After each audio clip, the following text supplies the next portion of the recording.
Hello there.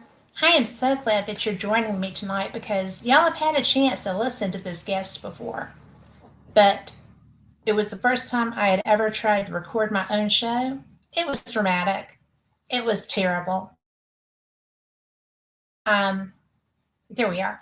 We were doing it in the conference room at Ozark, and it was it was great information, but a lousy show visually. So we're trying again. And I may be having a little bit of audio problem. It will never take away from my guest. Brent Raines is a really cool author. He is somebody who is he's a paranormal investigator. He's a ufologist person. He is like me. He's interested in everything anomalous. He is he really chronicled John Mack. He is somebody that knows a lot more than I do about a lot of topics I'm interested in. So that's always one of my favorite people to talk to. And this is Brent Raines. So, hey, Brent. Hey, Catherine, how you doing? I'm doing well, thank you. Well, I'm so glad that you're here. Well, And, I'm glad to be here. And I had so much fun with you. Thanks for all those nice things you said. The check will be in the mail starting tomorrow. Anyway.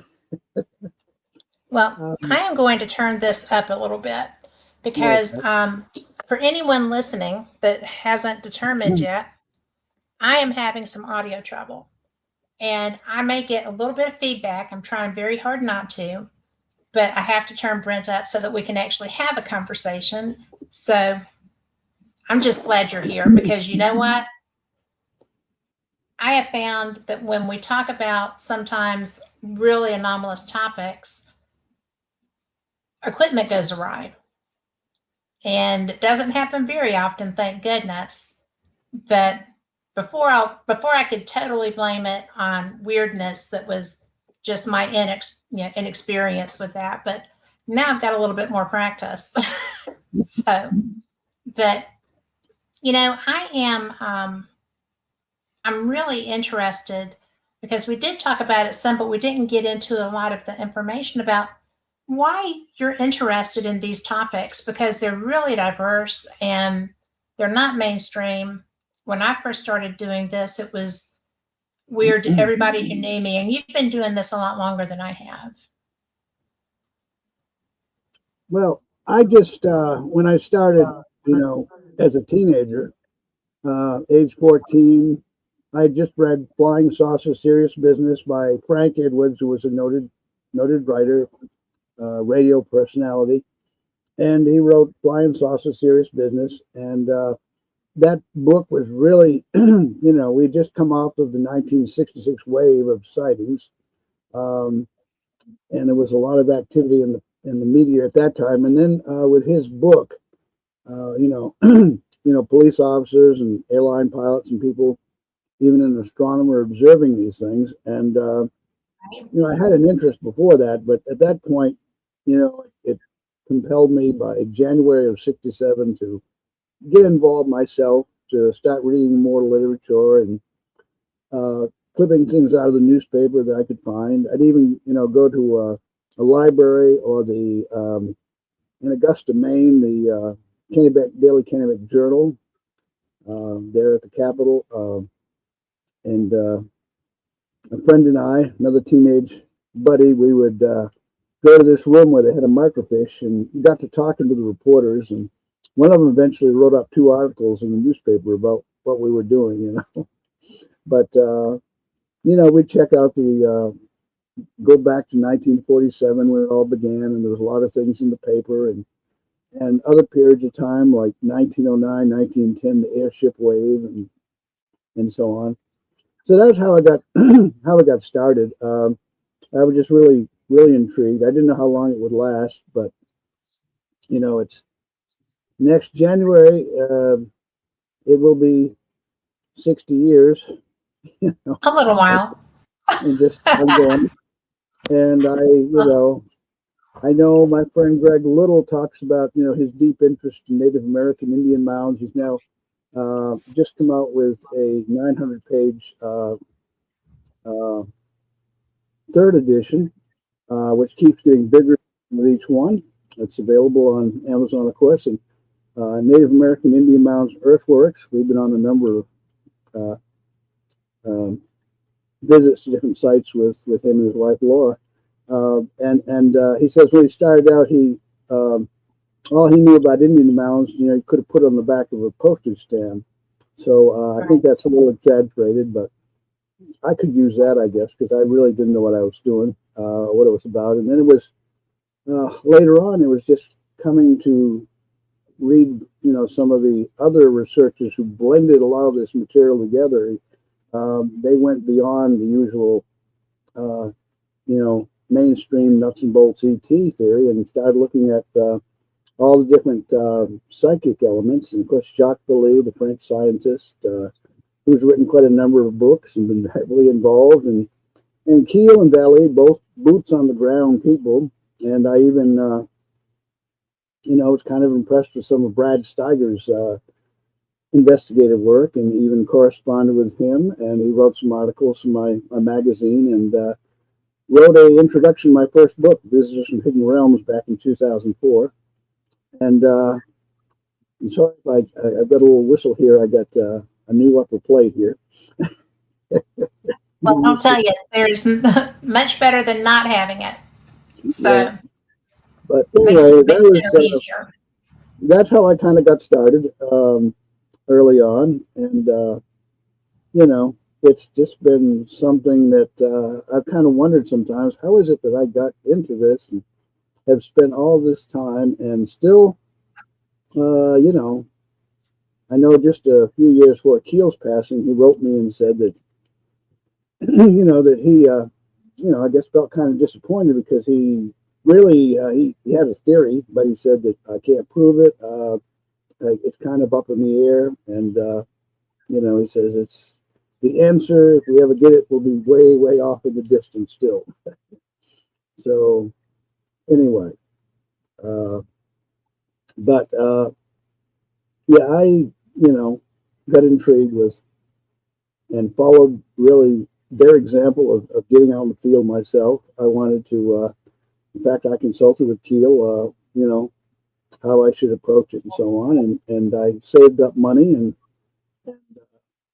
I really, in the summer of 1975, I spent just about the whole summer on the road from Maine to Florida and out to Indiana and places. And a family in Fairfield, Ohio, just outside of Cincinnati, Charles and Jerry Wilhelm, had created a UFO group called the Ohio UFO Investigators League, and they had they even had started putting out a magazine. And so I flew out there, I think in June, spent several days, and they, because they'd seen UFOs, and that was what brought them into the subject. In fact, the wife had claimed that she had gotten up early one morning. Her little girl, she had named Becky, was need to warm up the bottle at the kitchen sink, and looked out the window, and there was this huge disc hovering just over the power lines outside the room there. And said she was real excited. She went upstairs and tried to wake up her husband Charlie, and he wouldn't wake up. You hear that in a number of stories. Maybe it's just sometimes you get to think maybe it was just for them to experience. And then she did claim later on she actually had several experiences where she saw a tall, silver-suited humanoid, I think Nordic type being in the house, would appear and smile at her and then just vanish. So, what to make of that? But they had some psychic things. She claimed she was in the laundry room, I think, and a Clorox bottle floated off the shelf and then just dropped to the floor. But she said it didn't just fall off; it sort of floated out and then dropped. So, anyway, wow, that's intense. And I was actually brought in touch with them and a number of other people at that time through Dr. Berthold Schwartz, who was a psychiatrist, parapsychologist who had written an article in a New Jersey medical journal about 4 people that he had interviewed who had these spectacular UFO sightings. And one even claimed to have had poltergeist experience. And John Keel got wind of it, and so he befriended the good doctor. And I got to know the good doctor through an experiencer in Florida whose husband was in the Navy and was in my I was in the Navy for 2 years, and in '73 my destroyer escort that I was on became home ported there at Mayport, Florida, where she lived on base with her 2 sons and her husband. I never did meet her husband. Her husband was always deployed. But I got to see her, and that was during '73. There was all those sightings, and she even had a contact out in New Orleans when the Hickson Parker case broke. I flew out there from Jacksonville one weekend and went and met them both by going to New Orleans and meeting up with her contact, who was a black ufologist, who originally I think was from Pennsylvania. I noticed one of a picture of him, an old story about him was in Gray Barker's Saucer News years ago. So anyway, we investigated some reports around Jacksonville and also around close to Mayport, some that were pretty strange. And of course, this contact who introduced me to Dr. Schwartz was actually Ramona Clark, and she and her husband and her son Steve, 13 years old at the time, in July of 1967, claimed that they had encountered a dome disc-shaped object, and it was in front of their vehicle, and they followed it, kind of made a rocking motion. It was sort of a 40-foot diameter disc with a dome on top, kind of a gray colored. And then it came to an intersection, and it just sort of waited for them. And they came to the intersection. It waved? Huh? It waved to them? Yeah, it kind of waited. I'm sorry. That's okay. It kind of waited, it seemed, for them to see where they were going to go next. And they came, and then they were going to turn left to go back toward the naval station. And after a short while, it took off to the the installation nearby, and they could hear something being said over the speaker, a loudspeaker, but they couldn't tell what it was. After a while, the 2 jet interceptors came, apparently from Jacksonville Naval Air Station, and she said that the object suddenly started glowing a bright red, and then just took off out of the Atlantic. It looked like the jet interceptors were trying, one on one side, one on the other, try to wow. And it just took off and left them, in the dust, so to speak.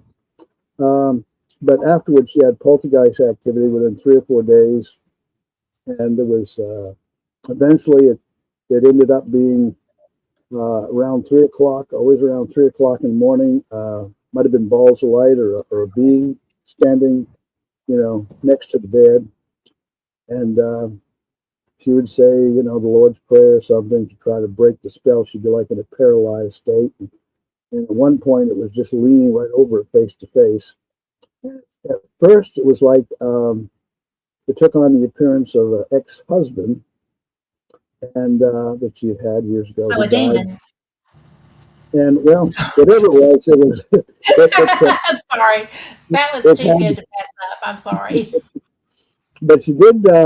She found an illustration of like this in this magazine that she gave me, which I still have somewhere, where it was this image of like a cat-like face on this being, and she said that's sort of what it looked like. It had like a cat-like face, and unbeknownst, to this guy, Norman Chastain, who lived in Jacksonville at the time, He'd been out on the nearby St. Johns River, I think in '72, and he described um, that there was,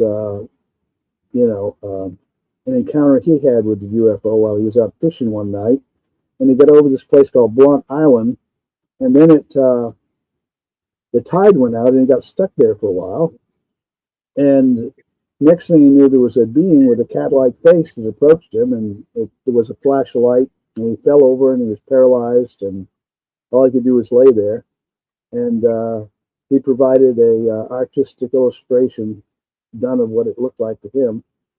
And so he also had a lot of strange dreams at 3 o'clock in the morning of pyramids and stuff on Mars or whatever. And so, there were those similarities. And then, but then there were times that, I think this happens to some experiences. He kind of got off into the flake zone, but Yeah. he did just, but he did tell me eventually that he had seen that being that he saw there on the island. He had seen three beings like that in Georgia. He liked to explore caves, and he was down in the cave, and he saw three beings just like what he saw on the island back in the late 1940s, I think it was. Wow. He said that's what he thought they were at the time, was demons, Um, Were they in the same area? The caves were in the same area as this experience? Oh no, this was up in Georgia, near, I think, somewhere near Atlanta, Okay. and so it was, hundreds of miles separation there. Um, but anyway, she said that her son Steve began to have the 3 a.m. visitations in his room, and they're to be talking about her. He could hear voices.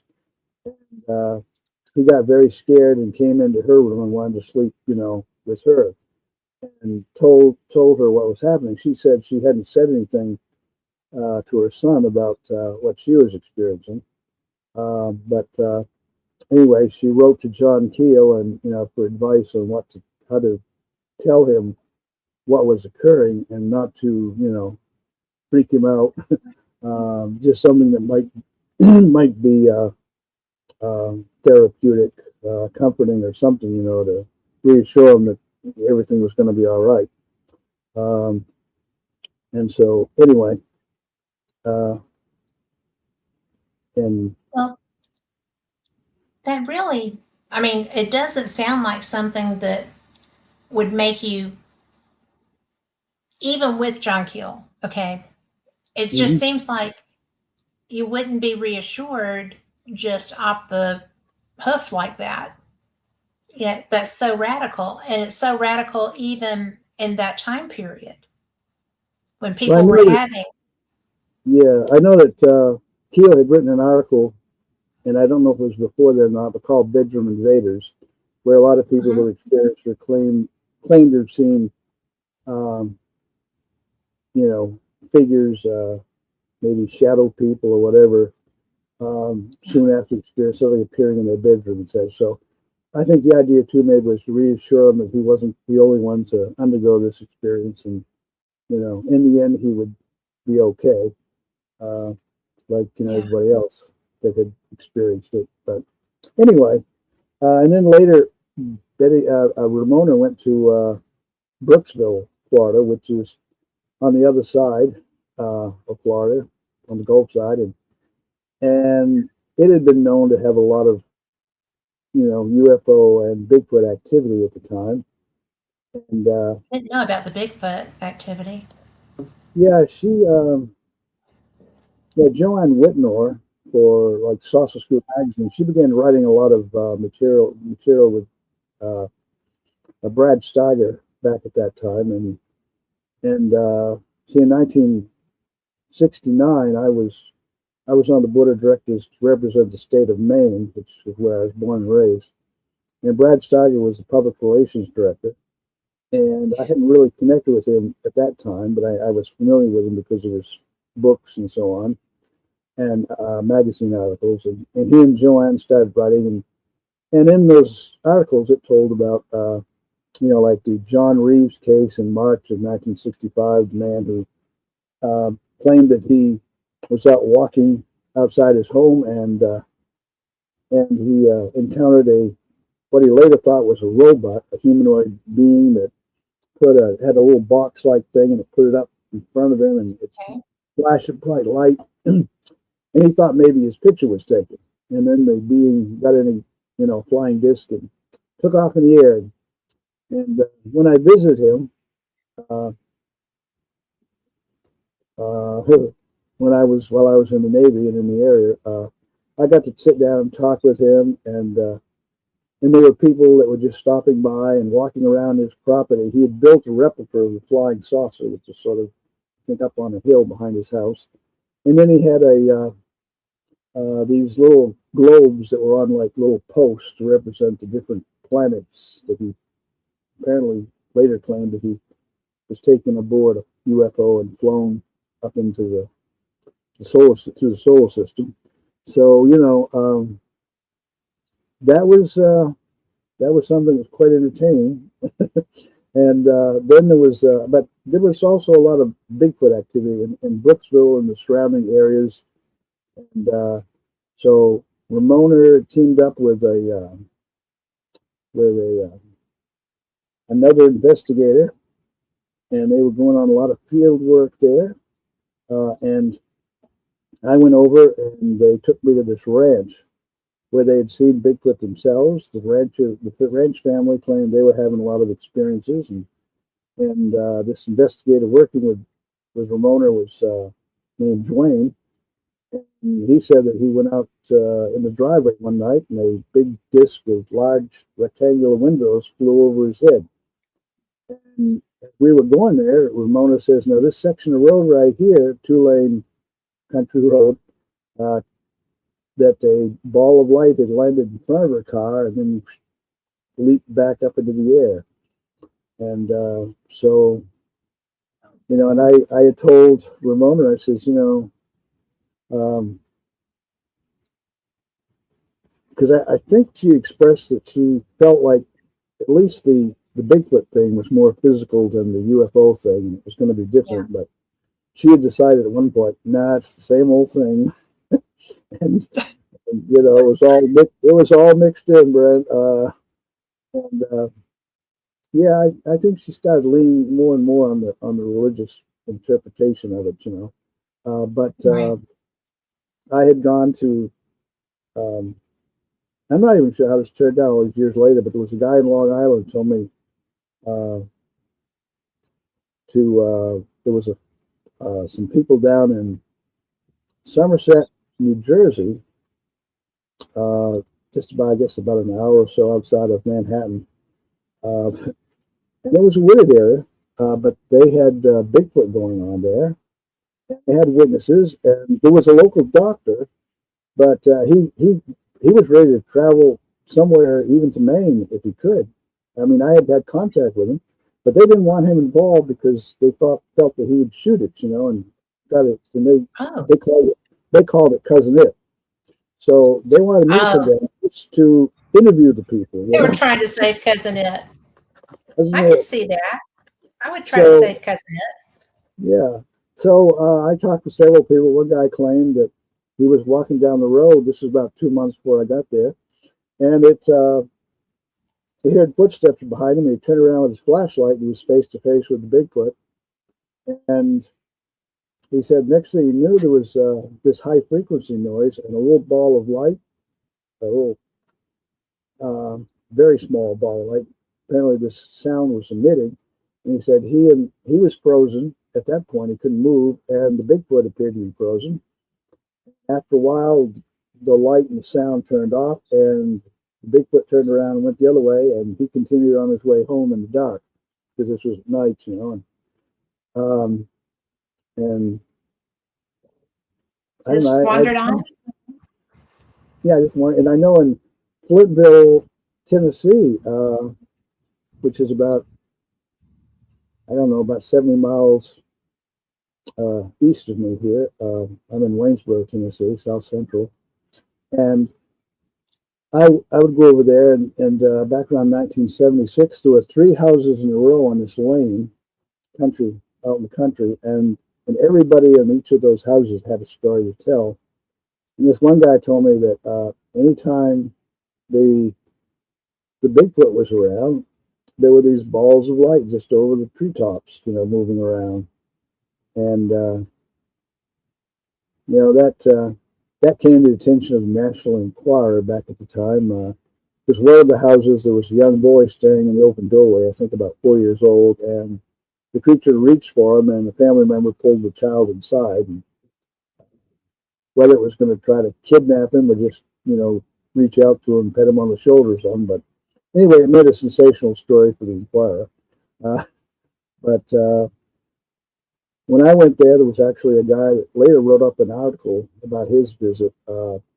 He was from New York, and he'd been to Loch Ness as a skin diver, and so he got interested and came down from New York and wrote an article up about. And I met him. Uh, After spending a few hours, I said, "Well, I'm going to head out." He says, "Oh, you're not going to stay here this evening?" And nah, it's okay. I got to get back to Waynesboro. And wouldn't you know it, I left, and strange things happened. There were strange noises and stuff. It's the way that goes, right? Yeah, I figured It's they're so just gonna, frustrating. yeah. But anyway, That's pretty cool, though. I mean, and yeah, this is all a very short time frame. yeah. This was all going on back. Just this. I was very involved there in this, in the 70s, Mm-hmm. and came across, those cases, and even up in Palermo, Maine, which I used to go to, there was circular areas in a field up there, and there were people claimed they'd seen UFOs, they'd seen ghosts or whatever, a lot of high strange things, and Bigfoot. There was a family, the husband and wife both had their own separate sightings of a hair covered upright walking creature that quite puzzled them. And while I was in the Navy, I came in. This was in around October '73 to visit my mom and dad, and there in the newspaper was an illustration of a flying disc that was seen out in that area, and I'd go out there, and lo and behold, they were related to the other people I had been interviewing. And, got me to thinking, well, maybe there's a connection between family connections and for some reason, and people seeing these things. Let me ask you a question. Because you were so able and willing to travel to go and see where people were having experiences, did you ever go up to New Hampshire? Yeah, I used to visit Betty Hill, and there's an APRO investigator uh, named Walter Hicken.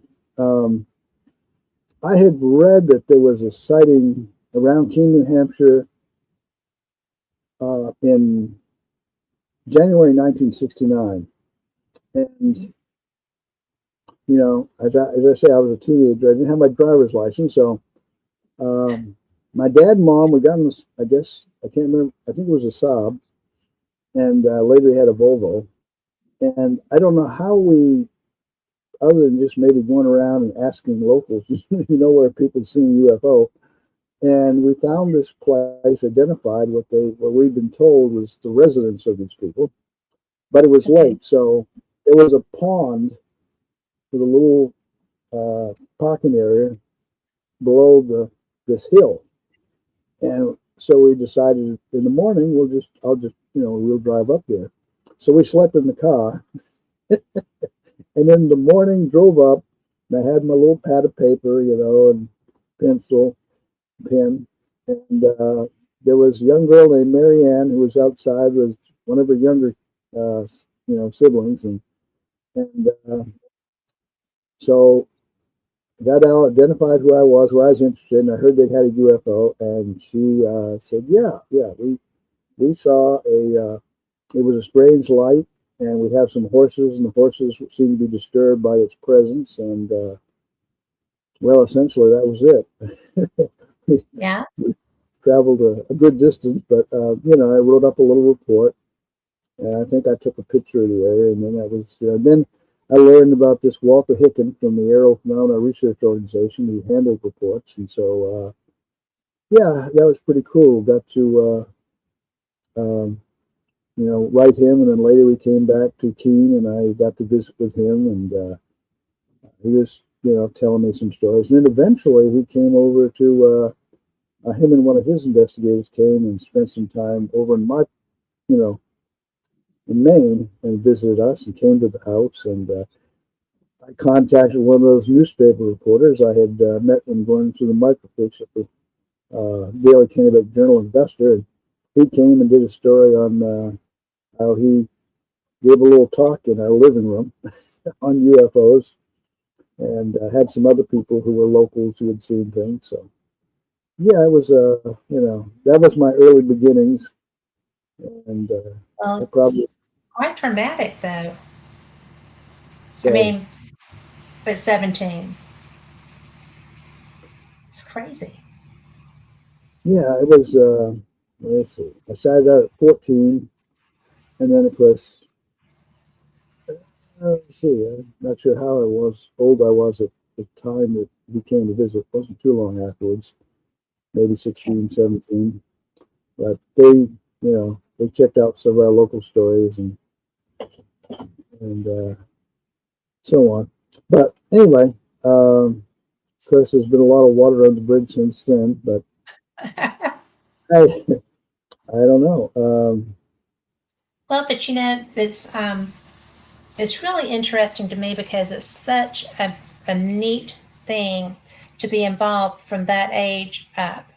Um, we have Carl and I a friend named Nick Muley who started very young with ghost hunting, and Mhm. well before driving, and like you, was catching rides to go and investigate and see what he could see. He's written several stories about, or several books of stories about people's experiences and his. And it just seems like, there's such a, and I used to hold the opinion that kids, younger people, should not be doing this research because I felt like you could be influenced by what you encountered. That can happen to you when you're old too, Mhm. if you're so inclined. So I Yeah. realized that that was a moot point.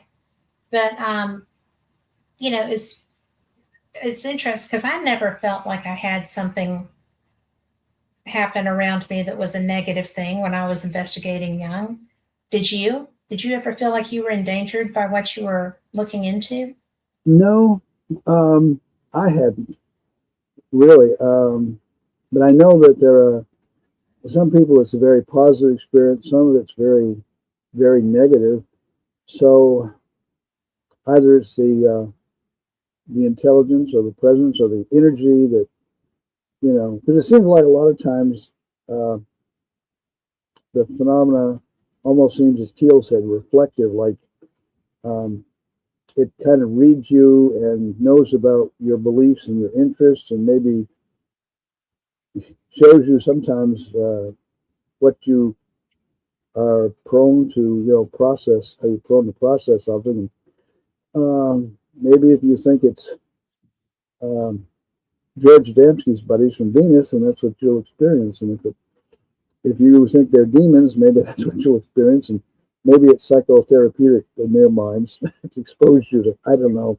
Um, and maybe we project, like poltergeist activity. A lot of parapsychologists say we project a lot of these things, and maybe some of this stuff is certainly a projection.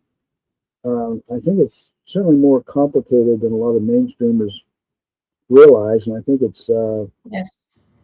I think it's important to try to connect all the dots. That a lot of the things we put in separate boxes or separate files from the others, like uh, to a Bigfoot hunter, a lot of them don't want to, touch upon the UFO thing. Although it seems like in recent years, more and more are describing seeing orbs in connection with the Bigfoot. But like I say, that was Mhm.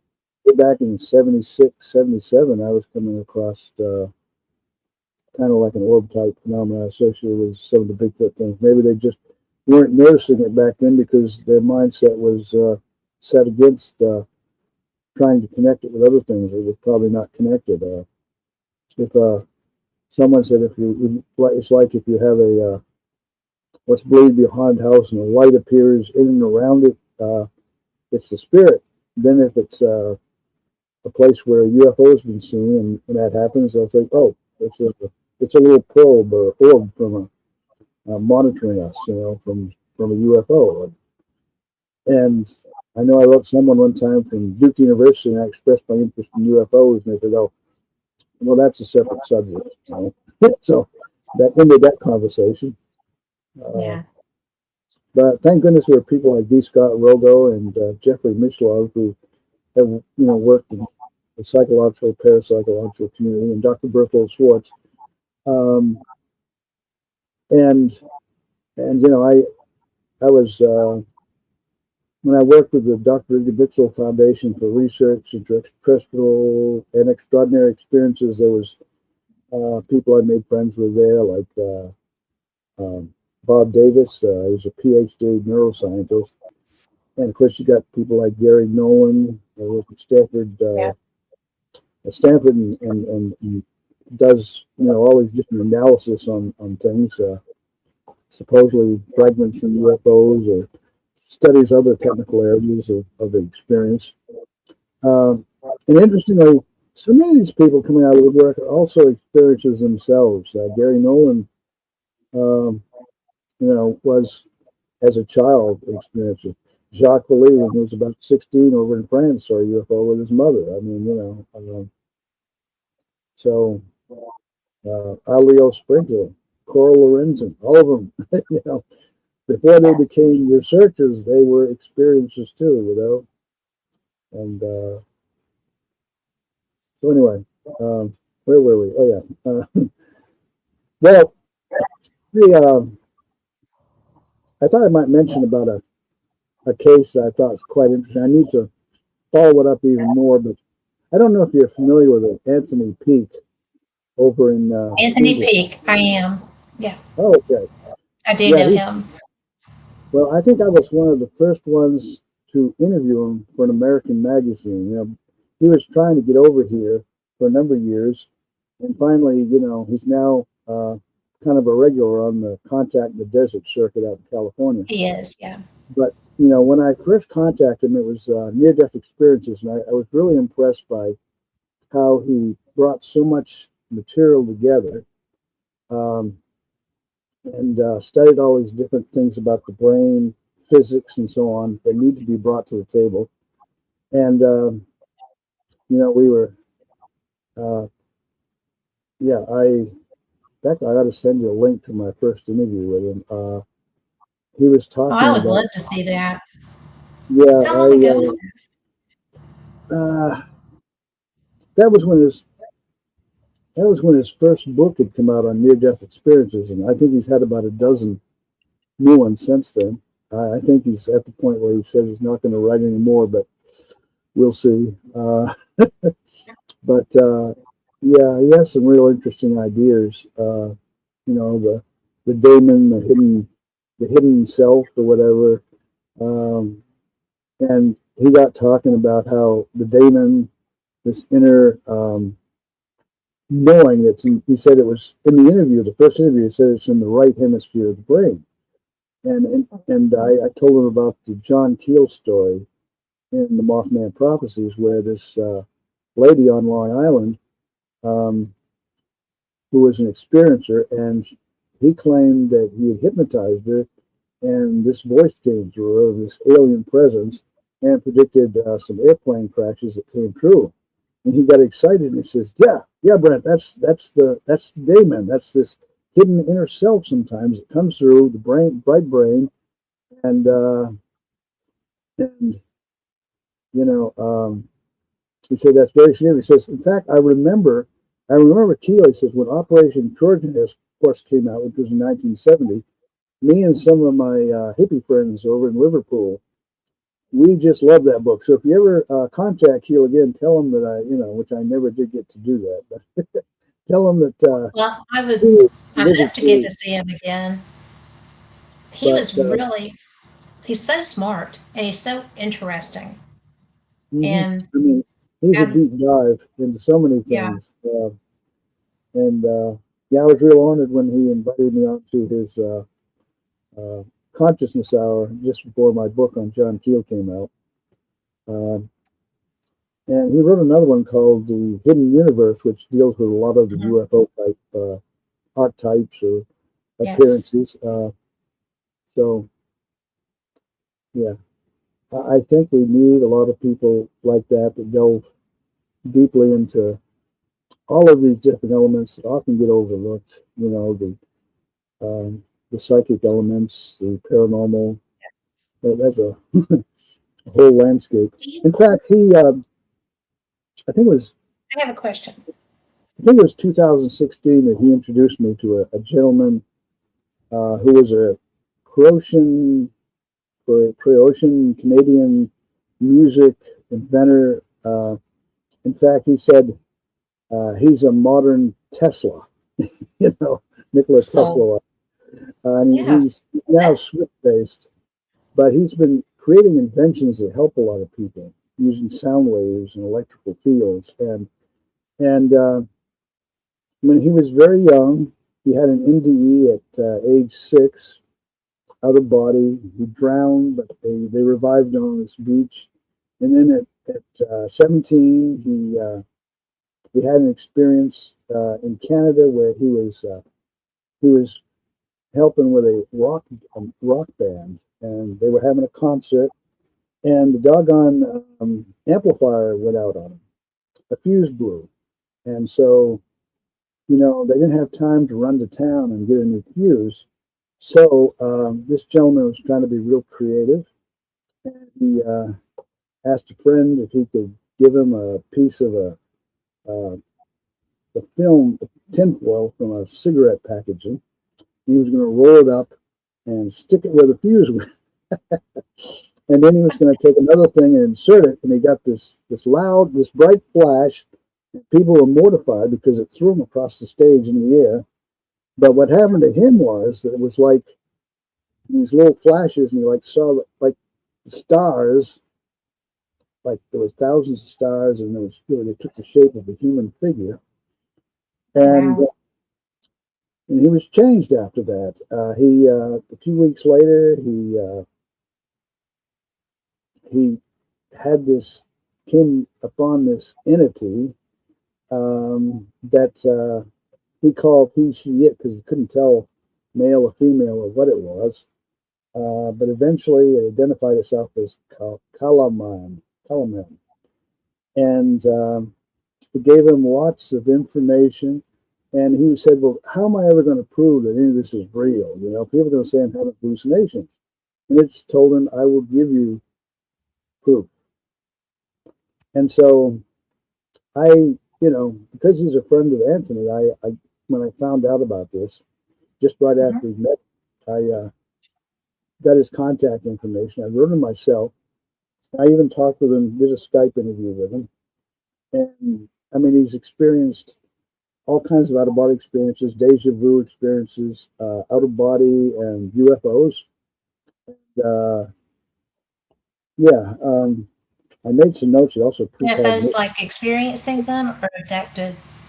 Yeah, he's had a lot of experiences, and it seems like it all started with this uh, kind of electrocution type event. Um, but here's where, to me, I want to just read this to you. This is what he wrote me, and this is where he got his proof. He says, I was suddenly startled by a woman who was standing next to me. This was over in Europe. A cousin of his was having a wedding, and he kind of broke away, and he was on the beach by himself. Uh, she was tall, dark hair, and brilliant green eyes. She wore a long, dark coat. She was ageless, neither young nor old, beautiful.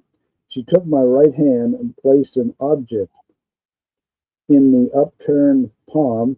The object was cool to the touch, wet, almost translucent. I felt a tingling sensation that radiated from my hand up through my arm and slowly moved throughout my entire body. In a voice that felt like it was coming from the inside of my head, she said, "This is yours. You know who it is from. Take care of it. It is important." And then he continued, "I took a moment to examine the object in my hand, and when I looked up, she was gone. And the object appears to be made of some unknown substance. Um, Now, Anthony Peake has written that I have seen the object, and this was last year, I think. In fact, it was in I don't have it here, a book he wrote, Near Death Experiences. And it is very intriguing indeed. Um, Intriguing. Indeed, over the years, he has worked with a number of scientific laboratories to identify what the object is made of. To date, it has proven a total mystery, refusing to give up its secrets to either spectrometry or tunnel scanning microscopy. And I it's just kind of a phenomenal thing. It's I kind of really an think, interesting thing, though. I mean, yeah, this sounds like it could be the one. It seems like when they take it into these labs to study, the equipment breaks down, as I recall. But he's been in different laboratories trying to get an analysis done on it. It's a small coin-sized object, and it's got like these 8 bumps around it in the circle. And they've noticed and filmed, he said, where in this room where I think sometimes it'll kind of glow, and there will be clocks that suddenly speed up. And he's been given, I think, well, years ago when I wrote to him, he said he had about 300 notebooks where he gets this information how to create technology. And so he's inventing technology that helps people to overcome different physical and mental problems. And uh, he wrote me one time saying that they had gotten approval over there in Switzerland to include his, help with people on insurance. So I mean, it seems to be that he's creating quite an impression with what his work is. And I notice in this book that Anthony just wrote, which devotes several pages to this gentleman. That in the past I used his name, but he didn't give his name in the books. I'm wondering if maybe because of the medical work and research he's doing, maybe just doesn't want to put up the name. But I know who it is, and well, but the thing of it there's is, been quite a bit that actually he's also in place. but somebody that's doing that kind of work is, they're always going to be Mm-hmm. cautious, and that's just the way that goes. But how cool that you were able to be, to be aware of him and to know what he's doing.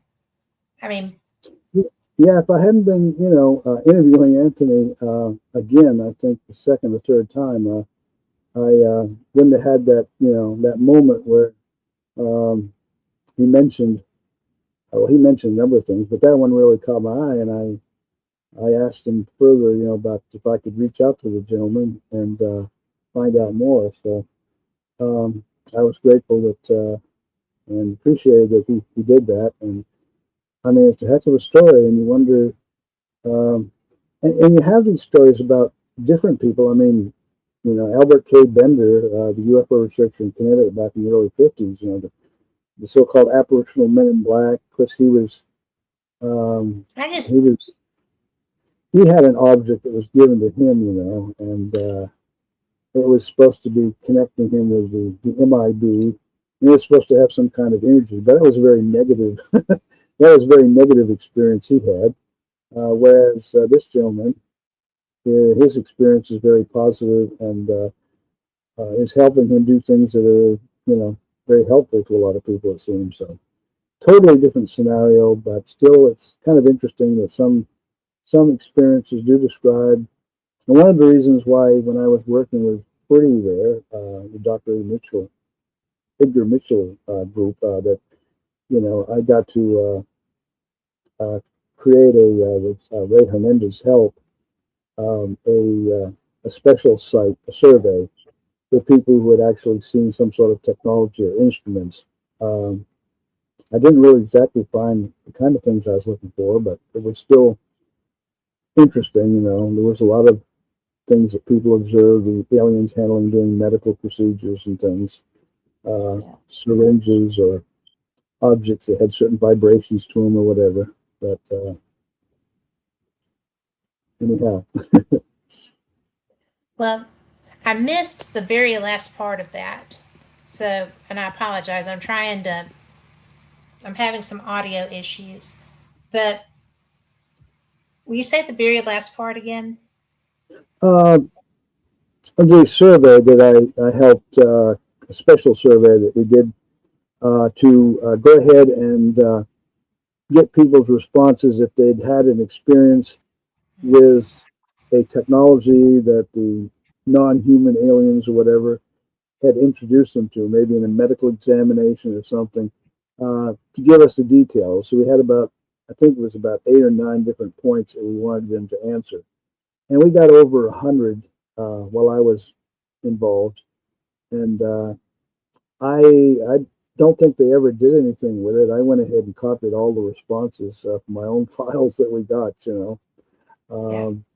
But anyway, it's intriguing. Right now, I'm in touch with someone I'm just looking into, and he says that he had someone who worked in the school system when he was a young boy, and he was it was really a very disturbing experience. Like he went into another dimension, and he was introduced to some sort of power object that allowed him to uh, sense things, different vortexes or whatever, and he went into this one place that had this all these objects floating around in this place he was at, and then he um, says that that object eventually was taken away from him, but it was given to him by some entity. And he says it was. He said it was kind of like the Strange Things TV show, where suddenly you're in this other realm. Yeah. And and this person helped him knew John Keel and put him in touch with him, and he actually talked with Keel on the phone. He said, so I'm looking into that. His first experiences like that happened in Texas, and then he was just out in Oklahoma last year, and he just recently moved back to Tennessee, not too far from Nashville. Okay. So, so I'm, just looking at that, see what. But some of the things he mentions are, kind of interesting. Kind of reminds me of this case that I just mentioned from the guy that's over in Switzerland. The object was certain powers that are, not Yes. exactly the same, but anyway. Um, The owl thing is weird. the I what? think the owl thing, the owl, I think that the owls are Oh, yeah, a little bizarre. owls and deer. The screen memories, as Bud Hopkins called them. And Yeah. I had the one there. I think I probably told the last time I was on that was up here in Spring Hill, Tennessee. Uh, I heard Yeah. through MUFON they had a guy up there that had seen him and his wife a UFO. Get up there and investigate, Brent. You're closer. So, because he was based in Memphis, it was good 150 miles for him one way, and it was only about, 65, 70 miles for me. So I went up there, and Not surprisingly for me, I found there was more to it. He and a twin brother of his, who lived in New York at the time, had all kinds of experiences, and one of them was where he himself was hunting in up in New York State with some friends, but he went out by himself, and he said that there was a deer about 50 yards away or something like that, and but he didn't feel like shooting it.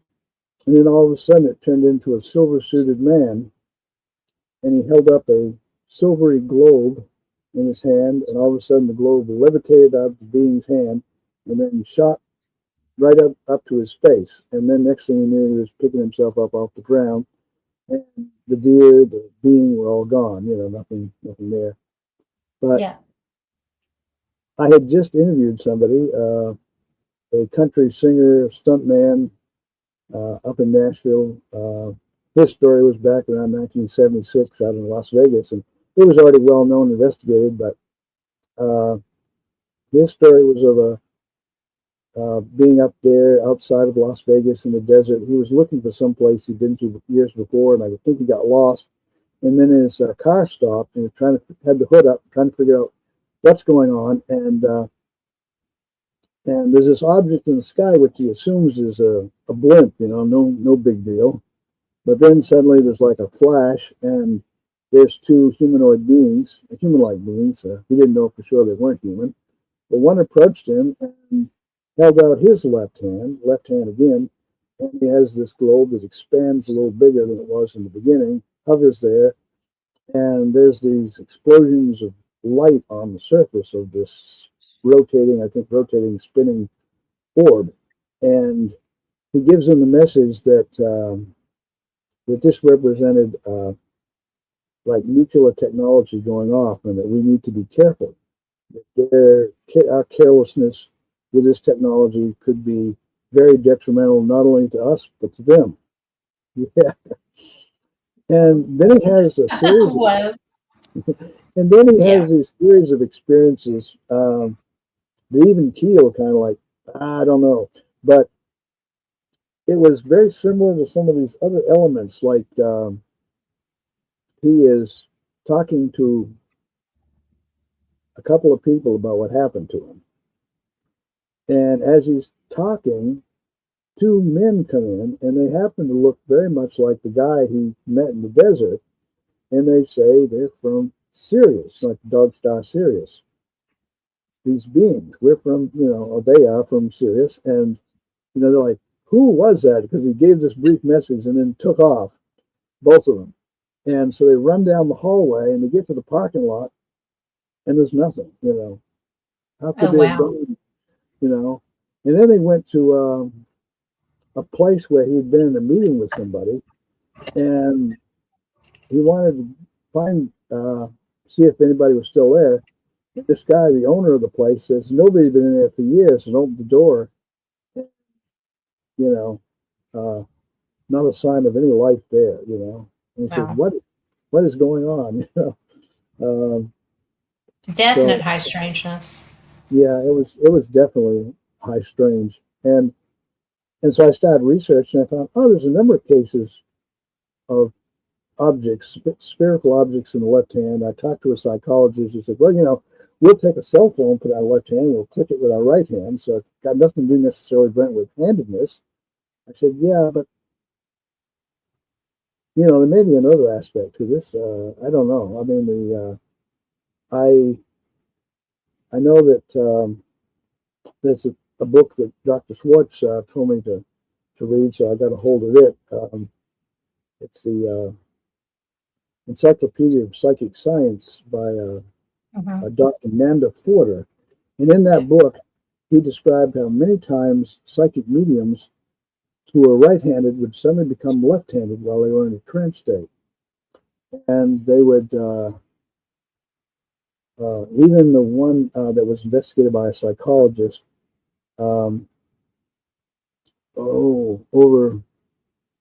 overseas somewhere,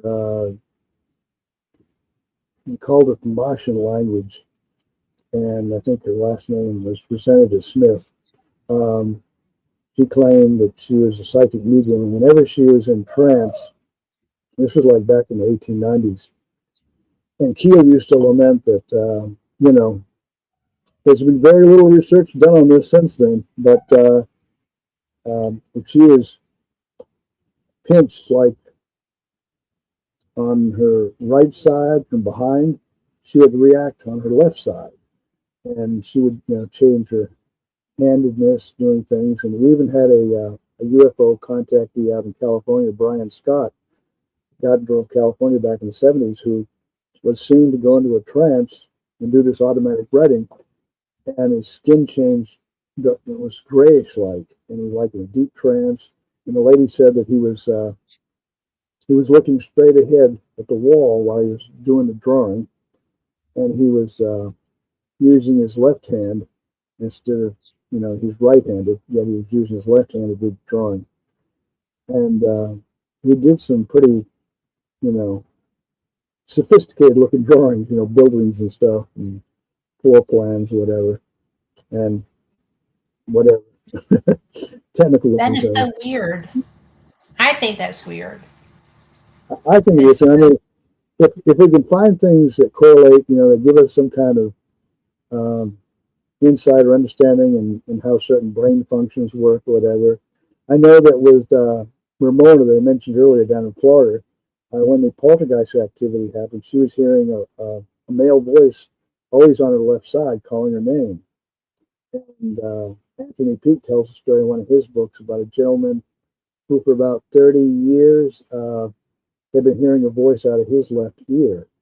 And he always just ignored it, you know. I got a psychological thing going on, but then it told him that he didn't need to take this plane trip overseas, that something bad was going to happen if he went. And he just brushed it aside till the voice kept insisting. And so finally he got, you know, he said, heck with it, I'm not going to go. There was an earthquake and a tsunami where he would have been. He could have been killed, you know.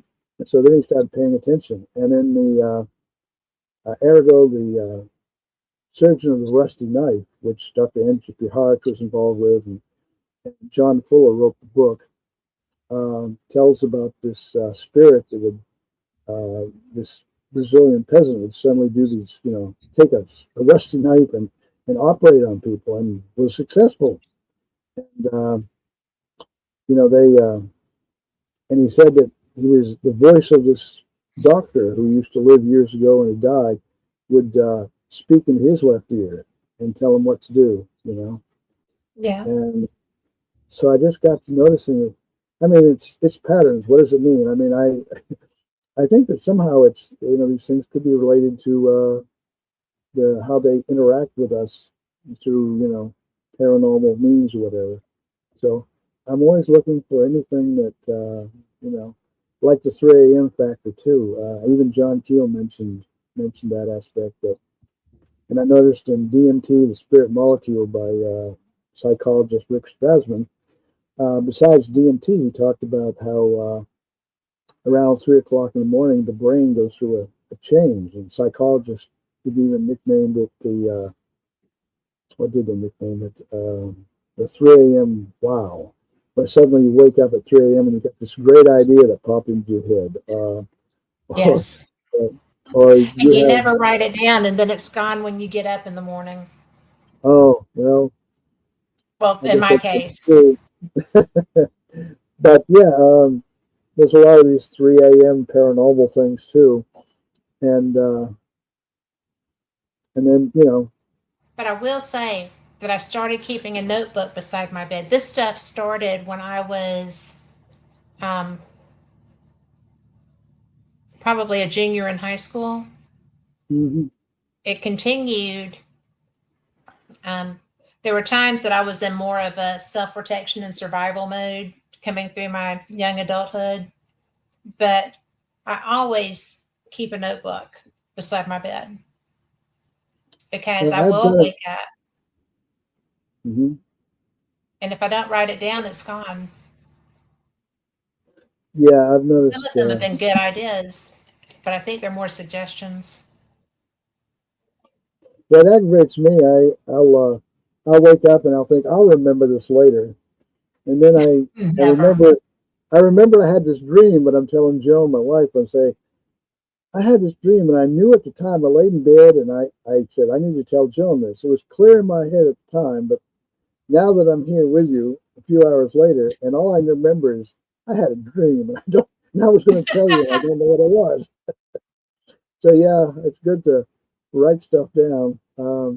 I used to With your, journal. I was going to ask you a question before we move on, if that's okay. Yeah, With the go ahead. people that you have done this research with, just the conversations that you've had relevant to this, the people that get these messages, do they feel like they are? Because mine a lot of times are protection.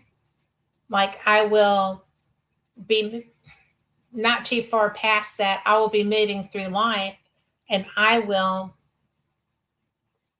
come across the person that was in my dream, or a conversation that was, that I recognize, and based what I know happened, then that's how I behave in that situation. And I feel like when I have those experiences, it's usually about protection. And do other people that have that you've spoken with that do this, do they also have that? Yeah, I'm thinking right now of a Tennessee and Yukon investigator. She's passed away now, but Angela Shear, um, she wrote one book on UFOs. It's sad because she was going to do another one, and she said this one will deal with all these high strange things, Brent. But unfortunately, she developed a brain tumor and kind of like shot. But she was telling me that when she was young, that there was some people that were killed, and she had kind of like a full warning of it, and she was able to get away and protect herself. She didn't know how she knew to do that, but she just had this strong understanding that if she didn't get out of this situation away from these people, that she was going to end up, you know, either injured or dead, but she just knew something bad Right. was going to happen. And yeah, I think, yeah, there's a number of people that just have these inner knowings or warnings.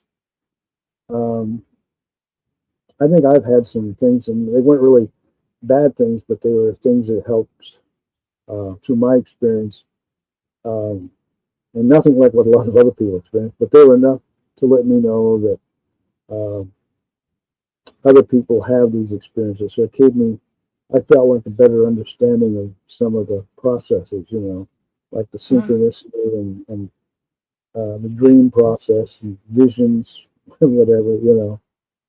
Um, for example, we used to have a sweat lodge behind a house. We had a Native American friend down in Alabama who used to lead sweats, and my wife Joan is part Cherokee, and she's very proud of her Indian heritage, and so we used to have a sweat lodge. We lived on a hill behind our house, and so we had some really cool sweats. And sometimes we had people come along that even needed understanding and help with like UFO type stuff that would come up. Right. I had this strange experience, but I know that there was a time that I felt we needed to go to a certain sacred site, and there was something there that I was supposed to see. I had no idea what it was, Right. and I went there, and I remember the lady who we were, guess you could say, apprenticing on and working with, who used to lead sweats. Um, she was getting kind of upset with me because I was going around looking at petroglyphs and writing it down, taking pictures. And she says, "Come over here, and just sit your ass on this rock. Get out of your own head." I says, "I can't. I'm sorry. I'm too." And so, Sit there. so the next time we had a sweat, maybe a couple weeks later, it came to me, and it was an image that I saw on the one of the rocks, and okay, this is it. I'm not sure I really fully understand it yet, but at first, what it was is I was seeing like these concentric circles, and I'm analyzing like, okay, this hot this hot air is causing something to happen to my eyeballs. But then all of a sudden it changed from that uh, to this thing that resembled what I'd seen down there at on this rock. And what it was I was seeing like a cactus, but it also resembled one of the things I was trying to figure out what it was on the rock, and why there would be a cactus in Alabama and Bankhead Forest. I don't know, but anyway. But yeah, there's been a number of synchronicities, and I I I think I found triggers for it. Like I know one time um, I was kind of struggling with my own understanding of religion and such, and I was kind of at an emotional crisis point. It was back in 1975, and so people were telling me, "You got to do this. You got to speak in tongues, or you got to you got to be baptized in water." And I kept saying, "Well, I feel like when I confessed, um, that I accepted Christ, I thought that was all I had to do. Now you're telling me all these other things." So I just, said, let me just ask Creator. Well, that's what I decided to. I don't know if I told anybody, but about 2 nights later, I'm not even thinking about what I had said. I'm just crawling in bed 11 o'clock after night, and all of a sudden I find myself up out of bed and going toward the door. Of course, the light in my room was off. My dad was still getting ready to go to bed. He was making his little bathroom pit stop outside. Um, the hall light was on. That was it. And but I only went about halfway, and then suddenly I stopped, and all of a sudden I'm looking at the door. The whole time I'm just looking at the door that's lit up, leading out into the hallway, and I have this knowing that someone is behind me, holding me back, even though I don't feel a hand or anything. I'm just being held back by someone. And Right. that didn't bother me. I just kept looking toward the door.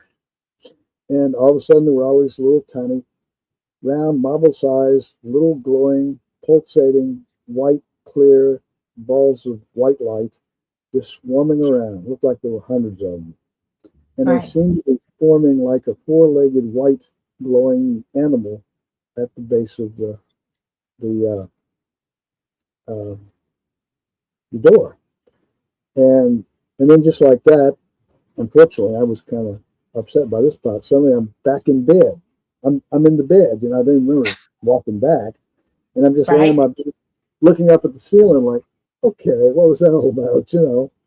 But in the prayer, I'd ask that, because whenever you're dealing with like, show me something, a sign. I don't know what the sign would be, and I know that like reading some of the Bible, like the Book of Revelation. Hey, some of that stuff can be quite frightening. So nothing to be scared of. So not only was I not scared, I had no emotion at all. So I survived that one pretty good. but That's pretty good.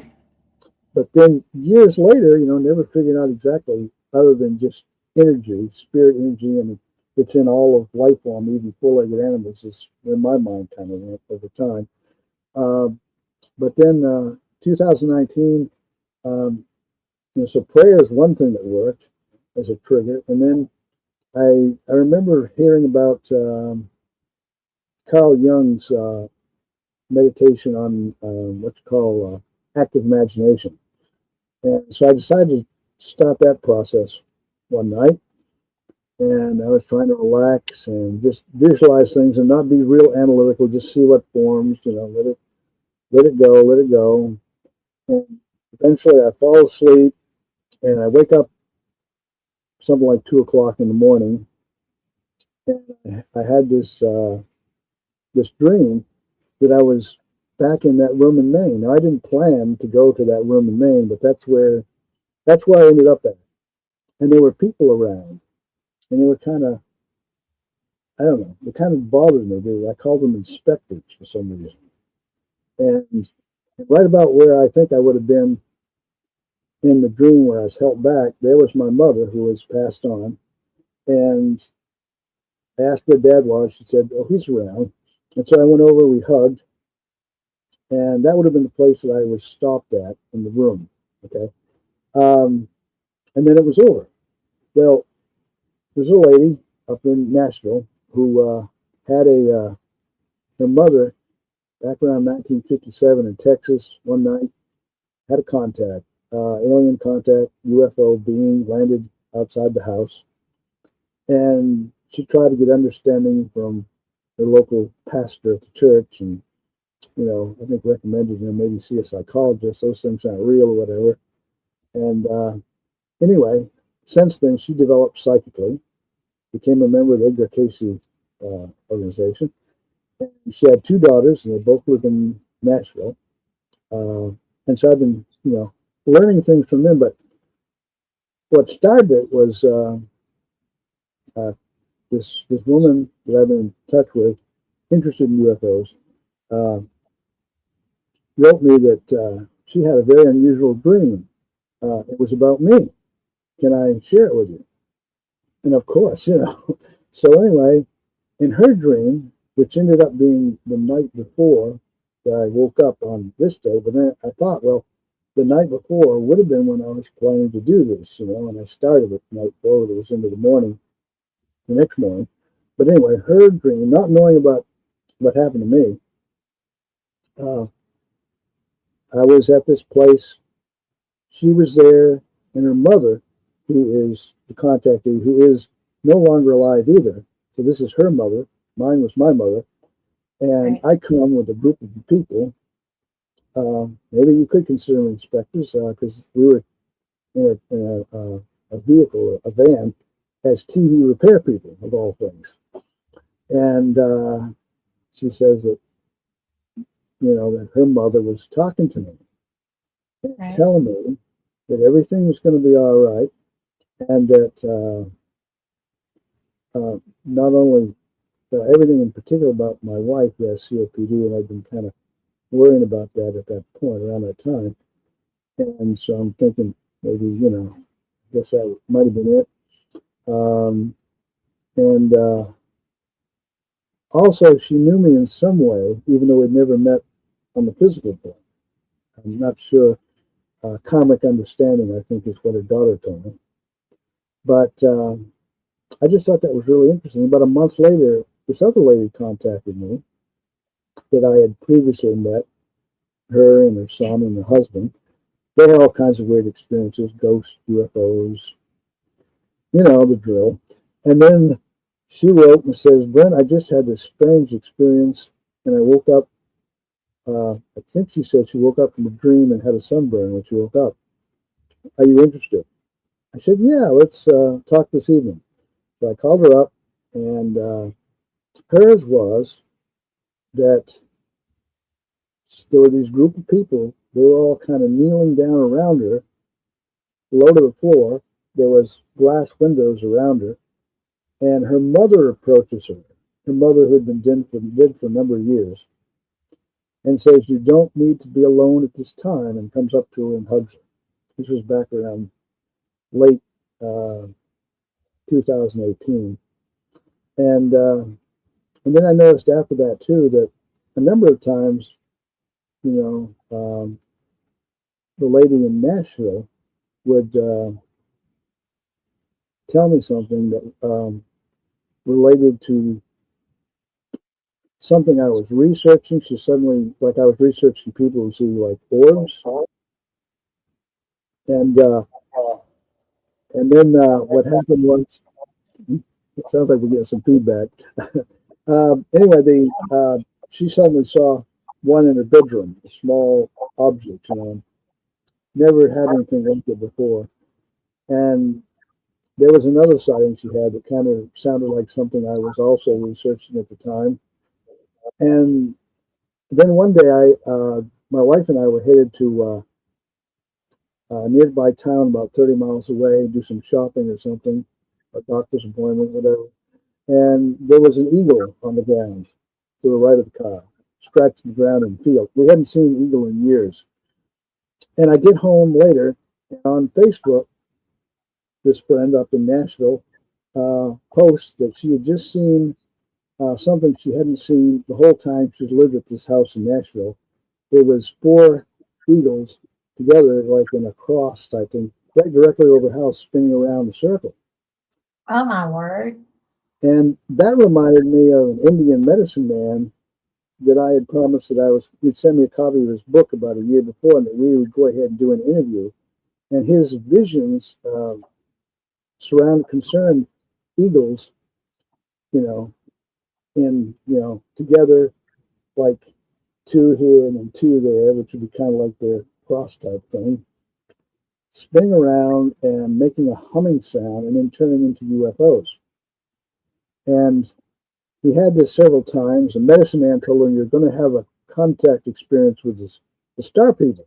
And he says, "That's nonsense. I don't believe that." And then one morning, close to his birthday in March of some year back in the 70s, he was a college educated Native American, by the way. And so he said that he's living in California and suddenly he wakes up from one of these dreams, but then when he wakes up, the humming is still there. And he gets up and goes into the living room, and there's a big picture window there. And outside the picture window is hovering a flying disc with a dome on top. And he stands there in disbelief, and suddenly there's a flash, and he's aboard the craft. Wow. And anyway, he had sent me a book. He wanted to do an interview with me, and he autographed it and everything. And made me feel bad because, it was about animal spirits and stuff. And I thought, I put it on the back burner, I was supposed to follow up with an interview with him. And I thought, oh, so I looked up about eagles, and I thought, yeah, I blew that one. But it wasn't the first time that the lady in Nashville had actually contacted me about someone. She's kind of like what they call a psychopomp, almost saying that she just knew things or things would happen synchronistically. But yeah, so there's just things that happen that are synchronistic, and oh yeah, with I started talking about, we had a sweat lodge. I had this experience one time in this room where this pot office, pot bedroom for me, and I noticed this Indian blanket over on this side facing the west, and it was up on this dresser, and it was like propped up over something. It was a Native American type blanket. Now my wife has one, but I thought, well, why is it draped over there? And I thought, it's over something. I should maybe walk over and pull it off. And well, I got to admit, I got kind of spooked, thinking, what if it's something like the Cherokee Little People? I mean, that would be interesting, but I don't know. It might. I don't want to disturb one of those fellows. Nope. So I just told myself it was I was letting my imagination run wild, and I laid down, turned up the light, and I wasn't thinking about it until I woke up in the morning, and naturally the sun's coming in the window, and oh, guess what? There is no Indian blanket there anymore. Yeah. So I thought, well, I blew that. Then about 5 weeks later, Or maybe that was the reaction you were supposed to have. So, maybe here's what happened next. Then about 5 weeks later, it's back. Except it wasn't, as I recall, it wasn't draped over. It was just laying there on top. And so I sat up in bed. I turned the light on. I woke up for some reason around 2, 3, and I held out my arms and went like this. Okay, I'm awake. I'm sitting up in bed. I pinched myself. I'm awake, in case anybody wonders about that. And as I'm looking at it, I say, I'm still not going to go over there. So this is just kind of weird. And so Brent I Raynes, say, that's funny. so anyway, what happened was I'm looking at it and it starts to blur. Like you're looking at something No. and you change it got blurry. Yeah. Nothing else got blurry, just the blanket, and then it was gone. Yeah. So Get out. I never got a third chance. You offended it. So Oh, you refused the gift or the experience. That is something that I find really interesting because I cannot imagine you refusing an experience like that. That seems so out of character. Well, I did. I um, I don't know. might have done that too. I mean, if something doesn't feel right, I tend to leave it alone. Yeah, and So, I've heard, I've heard stories. The little people, yeah.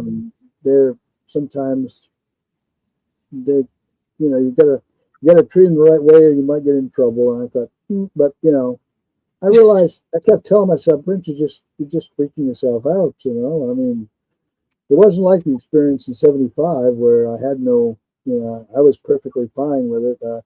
This kind of was making me nervous. So, Well, but then you but I should did, probably pay attention to that. I'm just razzing you a little bit because if I was having those feelings, I would not have either because but I I did trust see my it. instincts. Yeah, but seeing it disappear like I did, that was high Yes, strange to me. Yeah, and that's way strange. but I often analyze things. I was telling someone who claims many experiences, and he says, "Wow, that was quite an experience." But I noticed, Brent, after you told it, then you said, "But then again, I can't tell for sure. Was it somehow in my mind I was projecting or whatever?" And he said, "Oh, Brent, you just ruined it at that point. It was strange. Just leave it alone." You're just, well, but that's the nature of the beast, right? We try to explain it away. Even Hmm. people that are experiencers, and I researched this too, and it's very odd to me if I'm backing away from something, there's a reason for it as a rule. And, Hmm. there's, I had an experience with a client that wanted me to come and, experience and investigate her home. And I was just like, nope, I'm sorry. Let me get somebody else. I'm not supposed to be there. And Hmm. I've never done that. I've never refused somebody that personally reached out to me like that. And I was just like, I'm sorry, but I do know somebody that I can send over there. And she was like, but I want you. I said, I'm not supposed to do that. And I was right. But for me to have done that was weird. I just, Yeah. I I have learned to listen when my guides are saying, "Oh no," you know, because they don't do it very often. But Yeah. I got that when I was up in Cherokee, North Carolina. My husband plays poker. We go at Thanksgiving. Everything closes Thanksgiving Day up there. Everything, and you can go get dinner like at the little restaurant, one restaurant. Well, more now since they put them in the casino, but before that. And, you're on your own if you're out wandering. If you go up to the theater, you're the only person there. And I'm a woman traveling by myself to do these things. And I have gotten to where there, because of my background, I'm usually protected. And, that's my ancestry. But I am not somebody that's going to just roam around by myself as a rule. And I actually have had a couple of places that I had experiences that weren't bad, but it was just kind of like, yeah, you really need to get out of here. And I Hmm. had somebody tell me that once that wasn't standing there. I was like, oh, watch me go, you know. But Yeah. if a blanket disappeared in front of me once, it would be just happy to be by itself from that point on. If it showed back up, I'm not going to get up there and get in its business. Yeah. But that's fun. That that Well, yeah. I was that just, was unusual for you. I was just. I guess I was. Maybe that was the point, though. Maybe I was supposed to just witness that it wasn't a normal blanket Yeah, after all, and I had, you know, proven to myself that I was sitting up in bed and I was, pinched myself and did these movements back and forth with my arms, so that I could tell people too that I was awake. I don't know why twice I saw this blanket, but you know, because now my wife would have been sleeping in the next room. She probably wouldn't appreciate me waking her up. Hey, I think I see an Indian blanket in here, but yeah, sure, shut up, But get it's back to gone sleep. now. Yeah, It's gone yeah, now, indeed. You know, that's trippy. That is trippy. That really but yeah, is.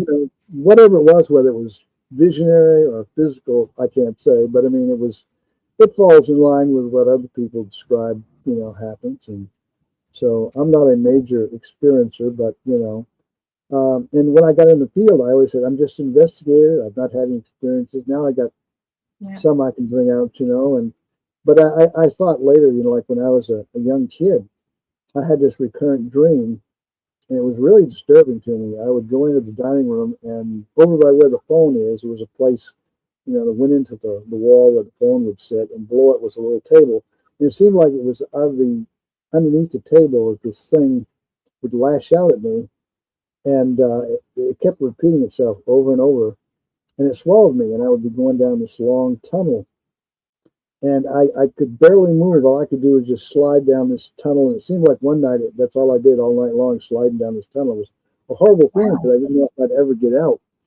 And I know one time there was, because it just fit my body, that there was actually a little semi wall on one side, and on the other side, there were like these little men standing there, like soldiers, as I slid on by, there wasn't even time to talk to them. And finally, it happened again. I knew what was going to happen because I'd been through it a number of times. And so Right. when it came out to me, I'm not even sure what it looked like, but I reached out and I took what it would have been its mouth, and instead of it swallowing me, I shut its mouth shut and I woke up. And I never had that dream again. And I was telling Ramona about it, and she said, the lady in Florida, and she said, because she had a lot of experiences, and she said, I believe that's when you shut yourself off psychically. I think you had psychic awareness, and that you were having initiatory experiences, whatever, and Right. you deliberately shut it off, Brent. But that's a good thing in my mind, she said. Well, shutting it down, there's nothing wrong with that. I Yeah, mean, and self protection is okay. yeah, You look after yourself. hmm so anyway, but yeah, it's like I say, it's an interesting journey, looking at all these things and trying to connect the dots, trying to make sense of it, and um, I think one of the drawbacks is that a lot of people in the field just, I think it's opening more and more to people exploring these areas, the cross connections and things to a lot of these phenomena. But it's been a long time coming. I thought back in the 70s, you had D. Scott Rogo and you had John Keel, Jacques Vallée, who were pointing the way, and then we kind of got stuck back on Roswell and things, and MJ12, and Yeah. you know, um, the physical encounters. Keel was one of the first to come out with the missing time, and all the cases he was looking into. But it took really later on Bud Hopkins and Willie Strieber and some others to really make it popular because they presented it more in a context that um, the mainstream appreciated and identified with more than ultra terrestrials, Earth based other dimensions or whatever that the Keel was pushing for. And I would agree with that because it made it more accessible to the average bear, for lack of a better word. I mean, some of the stuff, some of the stuff that I've been exposed to, I haven't been doing this that long, 20 years. I mean, compared to most people in the fields, right? But that's, experiencing yeah, psychically all my life, but experiencing and talking to serious experiencers not that long. And it's so interesting to me because when I got to meet you and we did that, basically it was a conversation. It was a really good conversation. It was fun. but probably not as visually pleasing as it could have been, but that's okay. I was learning, but it was so interesting because you have been researching this for longer than I have, and you have been exposed to so much stuff. I could sit there, and I have tonight because of my um, problems with my listening side. You know, I had to really focus, but I have been able to learn from you through both of these conversations things that I would never have gotten just sitting at a conference or, you know, although that's great. I'm not dissing that whatsoever. But it's interesting to talk to somebody that has this background and that has this time in the research because it's important. And getting a chance to expose it to other people that aren't going to see that necessarily any other place, I think it's really cool and a big deal. And the I fact think, that you put out your magazine and everything, I mean, you do such a good job of sharing that. yeah, I appreciate that. I always found going to the conferences, which I hadn't really been to that many, but when I did, um, a lot of times I didn't even bother to go to hear what they said because I knew, like Stan Friedman, I knew what he was going to say already because it's you couldn't run Everybody your, knows what I was going to but say. Yeah. it was very interesting to kind of circulate out in the lobby or whatever and meet other people. And so, Yes. what do you think about this? You know, they say, "Well, I've been investigating this stuff down here in Kentucky. Yeah, we had this case once, and you know, we sat corresponding afterwards, and you gather a lot of you know networking material. You know, you meet people and you make connections, become friends, and in the field, and you know, because back in the early days, we didn't have internet, and to make a phone call could be quite expensive. But you know, Yeah. you generated some great letters, and you know, you get sometimes copies of reports and um, newspaper clippings and whatnot, photographs, and Yeah. sometimes this material was even better than what you get on the internet a lot of times. You know, at a Yeah. personal level. But anyway, and um, I remember one of my early experiences. My dad took me down to Richmond, Maine. It's about, I guess, 17 or so miles from where I lived in Hull near Augusta. And he knew this gentleman who, back in the fall of 1949, had seen this bright, dazzling light flying overhead. He had just got home from work. He parked his car in the garage, was shutting the door, and suddenly there was a flash of light. He thought at first maybe his headlights come on, you know, and then he realized, oh, it's making a sound, a hissing sound, and it's this brilliant. I think it's a greenish blue, and it was flying overhead. And it wasn't all that high up, it didn't seem, but it temporarily blinded him. And for 3 or 4 days afterwards, you know, his eyes kind of bothered him, and he had spots before his eyes. And he called the newspaper office in Augusta that night. Nobody else reported it. Then he went and called them the next morning. Again, no one else saw it, but he thought surely there had to be other people that would have seen this thing, you know. And he watched it, I think, for a pretty good while as it went from one side, you know, one area of the sky to the other. Um, was, I can't remember, south to north or something, you know, which going north, it should have been visible in a lot of places and from Augusta and Hull. But anyway, you know, I remember I remember as a kid back around 1968, and I thought I was just losing my mind. I had this feeling that a bright object was going to fly along and this actually happened, the western horizon. So I sat by a window of the house at the foot of the stairs by the garage, and I just kept looking out the window. And finally, I thought, "Yeah, this is just too much. I'm just Right. losing my mind. I don't know anything." So I get up and I go off and start doing something. The phone rings, and a friend of mine calls and says, "Brent, he was of course years older than me. He was Jim Carrey, and we would call each other up now and then, visit each other. He had a deep interest in UFOs, and he would anyway. He said, people have been seeing this bright ball of fire going from north to south off in the west. Damn it all. No way. And if I had stayed there a little bit longer, I would have seen this. It was in the paper the next day, Yeah. the Daily Catholic Journal, and it told that it was seen as far away as New York.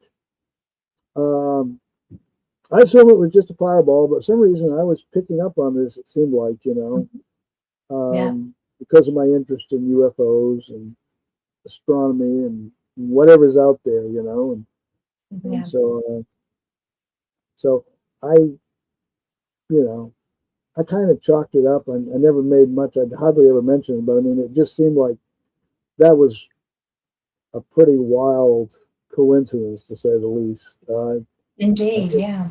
You know, and I don't have too many things that happen like that, but every once in a while, it's like this is so synchronistic. It's not even synchronistic. Sometimes it's like I had a brief moment of a psychic Yeah. intuition or something.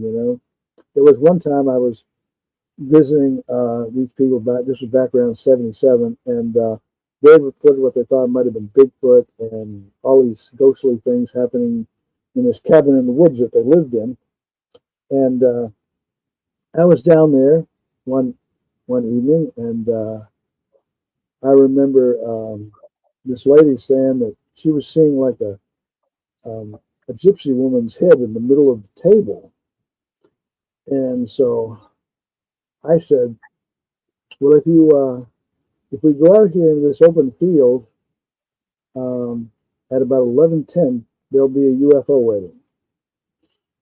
Now, I was testing myself because she had told me I was doing psychometry with her, and I was pretty accurate. So anyway, I went out there with a brother and a sister, both adults, and we get out into the open field, and there's a shaft of light coming up from behind the trees, going up toward the sky, and that would stop, and then it would go a little further, and then stop, and it would kind of pulsating, and then eventually touch the clouds overhead. And then it started to retract and come down, stop, and just kind of jerky, and then disappeared Wow. behind the tree. And it did this more than once, and one time it appeared in a different direction and did it. And then it started raining and didn't see it again. Um, so I don't know what it was. In the Navy, I saw St. Elmo's fire back when I was on forward lookout over the bridge with my headphones on to say if I, see anything. And I'm there with my binoculars, and all of a sudden there's a strange buzzing sound, and there's a blue flame coming off this pole in front of me. There's a little screw or something coming off the side. Yeah. And I thought, wait a minute. So I hold my hand out like this with my fingers apart, and I got blue flames coming off my fingertips. And I knew then this is Oh. what a bird called St. Elmo's fire. And then it started raining. As soon as it did, it just sort of got less and less, and eventually it disappeared. And then it was time, off shift change. It's around midnight, and I go down to the mess decks, the kitchen, and that's where everybody gathers, to have a little snack before going to retiring for the night. And I'm telling everybody, because everybody knows Brent Raines is into UFOs, and I tell them what they saw. Yeah, sure. Yeah, right. And I'm there. No, no, no, no. This isn't one of those spooky things. This is really a natural phenomenon. They thought I was trying to trick them or something, I guess. But anyway. So I don't know what I saw, but if it was a natural phenomenon of some kind, statical, St. Elmo's fire type thing, it just happened at the very time and where I said we would be able to go into that open field and see it, so maybe like the fireball thing, maybe it was just a fireball after all, but I picked up on it, it seemed like. Anyway, those are kind of interesting, whatever they mean. But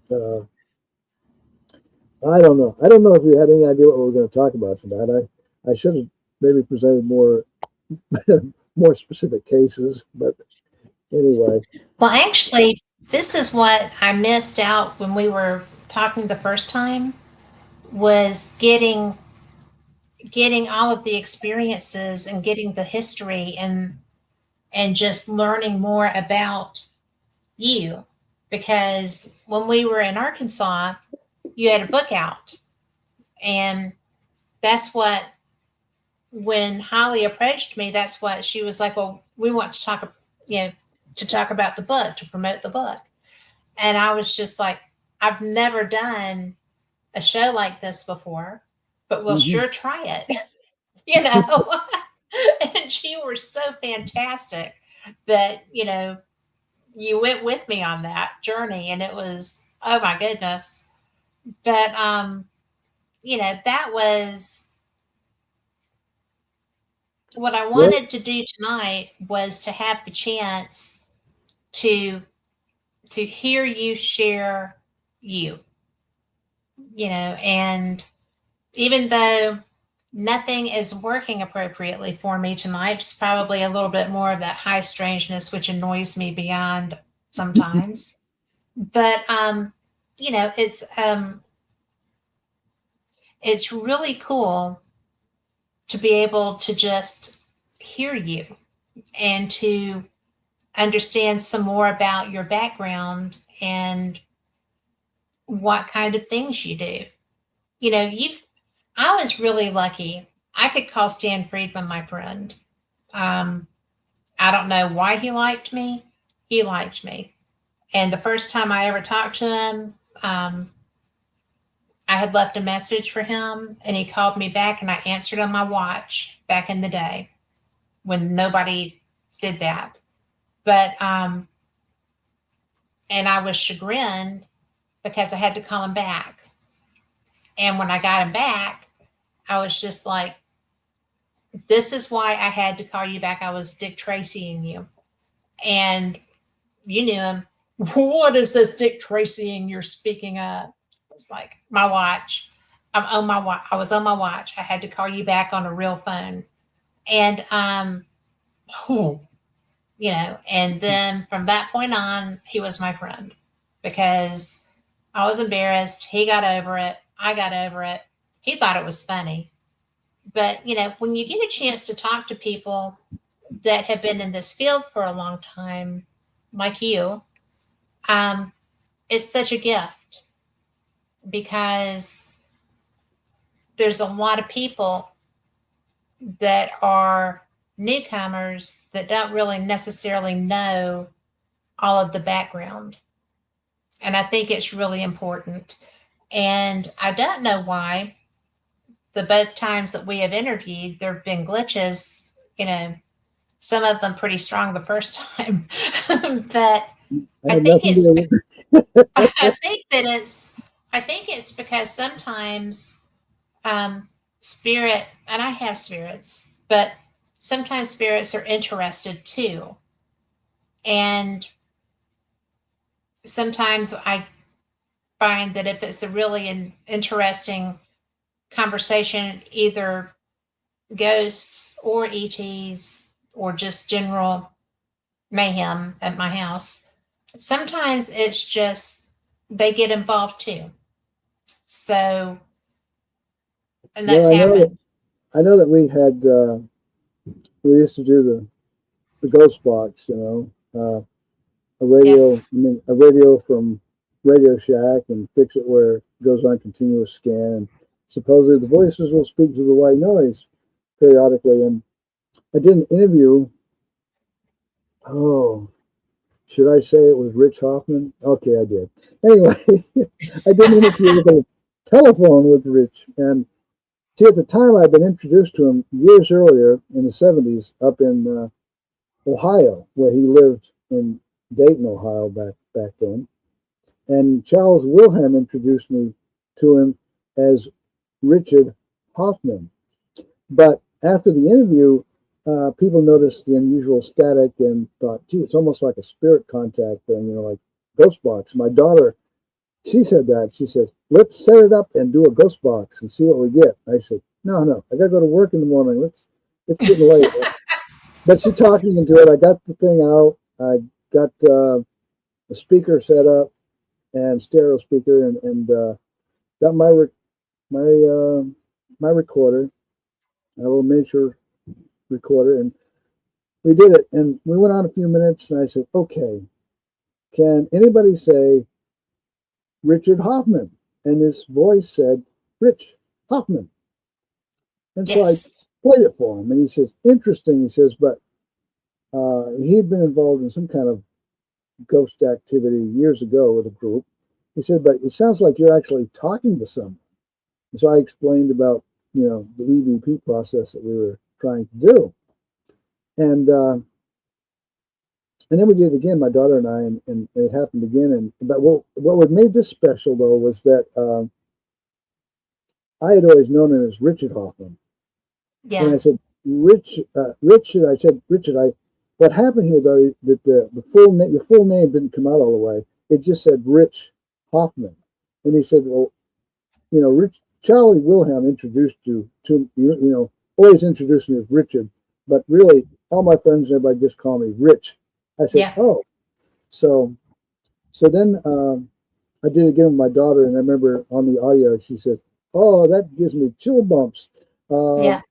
so for a while, it seemed like I would be with some other people, and I would stop, and I'd say, "Oh, by the way, let me try something," and we would be off uh, in Alabama or over here in East Tennessee, going to East Pulaski or someplace, or Fayetteville. That was it. Visiting other people on investigation, and it seemed like it would happen again. Rich Hoffman, and but eventually he got tired of doing that little trick with me. But yeah, I had him on 2 weeks ago. yeah, Rich. Yeah. yeah.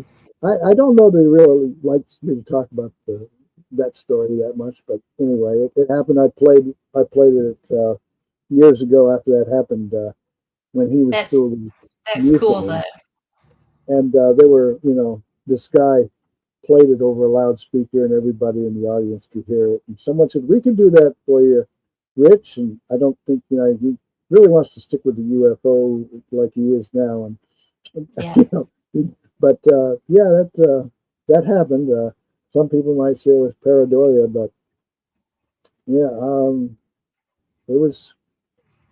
It impressed me, and I felt like I had developed a pretty good ear for picking these things out. But sometimes I'm told, no, it's pareidolia, but I've had a sensory neuroscientist listen to him, and he says, "That's not pareidolia, but you're actually picking up something." Some people That's say, not paranoia. you know, That is so not paranoia. You know, um, and it's really funny because he is he is who got me involved with the Scientific Coalition on UAP studies. mhm. And in fact, they've just had the conference, but it is so amazing that that's whose name you said because that was a kismet thing too. Yeah, I thought it was real interesting that I thought it just hadn't come out in the audio, and lo and behold, Rich was what it should say. I was the wrong one, but then afterwards, it seemed like when I did it in follow-ups that it would start saying Richard Hoffman. I thought, what's going on here? Anyway, Yeah. the strange Yeah. things in the other Oh, world. well, we are about out of time. And will you tell our listeners where they can find you right quick? Ah, yes. You can email me at Brent Raines, BrentRaynes. I see you got RAINES, but it's RAYNES. Sorry, people. I spell it different. But as one word, at yahoo.com. And also, I have a site where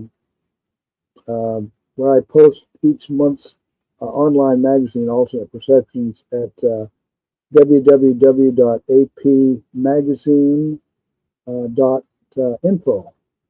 apmagazine.info. Comes out the first of each month. And we got the July issue out right now, and it's got an old interview I did back in 2018 with Steve Ward and the late Rosemary Ellen Guiley on a lot of things about John Keel, the Mothman, the Men in Black, and so on.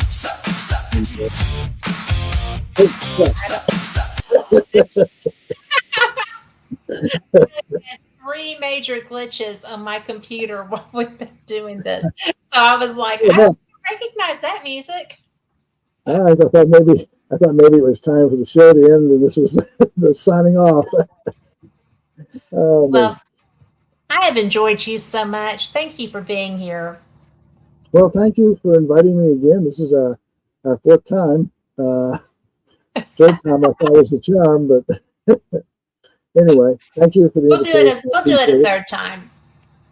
If you'll come back, I would certainly love to have you. I enjoy you. Oh no, we've already had the third time. This is the fourth time. This is the second time.